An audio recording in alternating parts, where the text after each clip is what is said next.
Minat masyarakat Jawa Tengah untuk bekerja di luar negeri terus menunjukkan tren peningkatan dalam 3 tahun terakhir. Berdasarkan data penempatan pekerja migran, jumlah warga Jateng yang bekerja di berbagai negara terus bertambah sejak 2023. Kepala Balai Pelayanan Perlindungan Pekerja Migran Indonesia, Pujiono menyebutkan per tahun 2023, tercatat lebih dari 64.000 pekerja migran asal provinsi ini berangkat ke luar negeri. Angka tersebut meningkat pada 2024 menjadi lebih dari 66.000 orang. Sementara itu, hingga September 2025, jumlah pekerja migran asal Jawa Tengah telah mencapai lebih dari 41.000 orang dan diperkirakan masih terus bertambah hingga akhir tahun. Hal ini disampaikan Pujiono saat ditemui awak media di sela kegiatan yang dilaksanakan di Hotel Santika Semarang, pada Selasa 28 Oktober 2025. Tingginya minat tersebut masih didominasi oleh pekerja di sektor informal.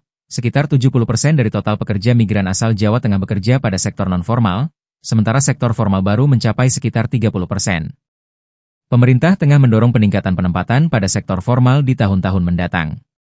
Seiring meningkatnya peluang kerja di sektor formal, terutama di Jepang, Korea dan sejumlah negara Eropa Timur, pemerintah menargetkan agar lebih banyak warga Jawa Tengah dapat mengisi peluang kerja tersebut. Sektor formal dinilai menawarkan perlindungan kerja yang lebih baik serta jenjang karir yang lebih jelas bagi pekerja migran. Minat lulusan sarjana asal Jateng untuk bekerja di luar negeri juga tercatat cukup tinggi, terutama pada bidang kesehatan. Negara seperti Jepang dan Jerman menjadi tujuan yang paling diminati oleh lulusan D3, D4 hingga S1 keperawatan. Namun kendala bahasa masih menjadi tantangan utama bagi calon pekerja migran di sektor tersebut. Lebih lanjut, Pujiono juga menyoroti kasus penempatan ilegal pekerja migran yang masih menjadi perhatian khusus di tengah meningkatnya minat bekerja di luar negeri. Menurutnya, Jawa Tengah masih menemukan warga yang diberangkatkan tanpa melalui prosedur resmi dan berpotensi menjadi korban tindak pidana perdagangan orang, TPPO. Modus penempatan ilegal umumnya dilakukan oleh pihak tanpa legalitas yang menawarkan gaji tinggi, proses cepat, tanpa pelatihan, dan tanpa kelengkapan dokumen. Pemerintah mengimbau masyarakat untuk selalu memastikan legalitas perusahaan penempatan sebelum menerima tawaran kerja ke luar negeri. Calon pekerja migran disarankan melakukan pengecekan ke Dinas Ketenagakerjaan atau BP3MI Jawa Tengah guna memastikan prosedur penempatan yang sah agar terhindar dari potensi penipuan atau TPPO.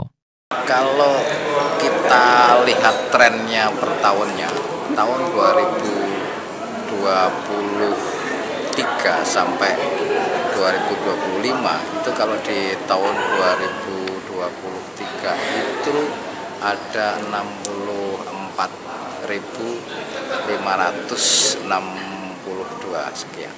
Kalau di tahun 2024, pekerja migran asal Jawa Tengah yang bekerja di berbagai negara penempatan itu ada 66.610. Kemudian sampai bulan September 2025 sudah 41 lebih pekerja migran asal Jawa Tengah yang bekerja di luar negeri.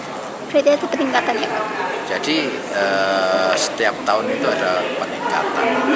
Memang pekerja migran asal Jawa Tengah itu minatnya tinggi untuk bekerja ke luar negeri, akan tetapi masih didominasi untuk bekerja sektor informal. Jadi informal masih kurang lebih 70% bekerja di sektor informal. Kemudian di sektor formal baru kurang lebih 30%-nya. Nah, ini untuk langkah ke depan untuk tahun-tahun berikutnya, pemerintah ingin melakukan upaya agar penempatan yang formal itu naik, yang informal itu ditekan, karena peluang-peluang formal di negara-negara penempatan seperti di Jepang, Korea, bahkan di negara-negara Eropa Timur itu semakin meningkat.